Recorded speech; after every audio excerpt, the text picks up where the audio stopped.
गेल्या अनेक वर्षांपासून तहव्वूर राणाला भारतामध्ये आणण्यासाठी प्रयत्न सुरू होते। FBI कडून त्याला 13 वर्षांपूर्वीच अटक करण्यात आलेली आहे आणि भारताकडे प्रत्यार्पण करावं यासाठी मोठा लढा भारताने गेली अनेक वर्ष दिलेला आहे। अखेर 2023 मध्ये त्याच्या प्रत्यार्पणासाठी मंजुरी मिळाली आणि त्यानंतर अत्यंत वेगवान घडामोडी होत अखेर आज 26/11चा जो मास्टरमाइंड आहे ज्याने 166 जणांचा निष्पाप लोकांचा बळी घेतलेला आहे त्याला भारतात आणलेला आहे। अर्थातच त्याला शिक्षा होईल, मात्र त्याच्या शिक्षेआधी त्याची कसून चौकशी NIA कडून केली जाणार आहे, कारण की त्याच्या चौकशीमधून मोठे धागेदोरे हाती लागू शकतात। आणखीन काही कट रचले जात आहेत का आंतरराष्ट्रीय पातळीवर भारताविरुद्ध या संबंधात सुद्धा माहिती मिळू शकते। भारताविरुद्ध हे सर्व कट रचण्यासाठी नक्की कुणाकुणाची मदत होते या सर्व गोष्टी त्याच्या चौकशीतून माहिती पडू शकतात। त्यामुळे त्याची चौकशी होणं सध्या अत्यंत महत्त्वाचं आहे। सध्या राणाला घेऊन NIAचं पथक दिल्लीत पोहोचलं असून दिल्लीमध्ये संपूर्ण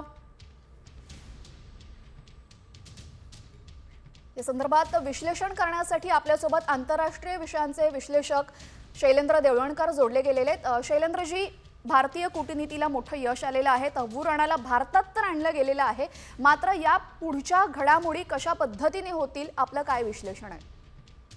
नाही, नक्कीच हा एक फार मोठा माइलस्टोन आहे। हा माइलस्टोन यासाठी आहे की आपण पहिल्यांदा म्हणजे एक असा दहशतवादी की जो 2008च्या आपल्या संपूर्ण मुंबई अटॅकचा मास्टरमाइंड आहे आणि ज्याला अमेरिकेने आपल्याकडे हस्तांतरित केलंय, त्यामुळे अमेरिकेकडनं अशा प्रकारचा एक गुन्हेगार हस्तांतरित होणं ही पहिल्यांदा घटना घडली। त्यामुळे निश्चितपणे याच्या माध्यमातून भारत आणि अमेरिका यांच्यामध्ये जे गुन्हेगारांच्या प्रत्यार्पणासंदर्भामधली जी संधी करार झालेला आहे त्याच्यातला हा पहिला आउटकम आहे असं आपल्याला म्हणता येईल। दुसरा अत्यंत महत्त्वाचा मुद्दा आपण लक्षात घेणं गरजेचं आहे की या सगळ्या इन्क्वायरीमधनं आपण काय साधणार आहोत। तर याच्यातनं सगळ्यात मुख्य गोष्ट आहे की पाकिस्तान कशा पद्धतीने क्रॉस बॉर्डर टेररिझमला समर्थन देतो आहे, पाकिस्तान शेजारी देशांमध्ये कशा प्रकारचं अस्थिरता निर्माण करण्याचा प्रयत्न करतोय, ही बाब आंतरराष्ट्रीय समुदायापुढे आणण्यासाठी आपल्यासाठी फार गरजेचं आहे। याच्या माध्यमातून आपण आंतरराष्ट्रीय न्यायालय असेल, युनायटेड नेशनची सिक्युरिटी काउन्सिल असेल, त्याचप्रमाणे FATF हा जो सगळ्यात मोठा ग्रुप आहे की जो प्रामुख्याने जो दहशतवादाला आर्थिक सहाय्य करतात अशा देशांविरुद्ध कारवाई करणारा हा जो FATF नावाचा ग्रुप आहे त्याच्या संदर्भात भारत तक्रार करू शकतो।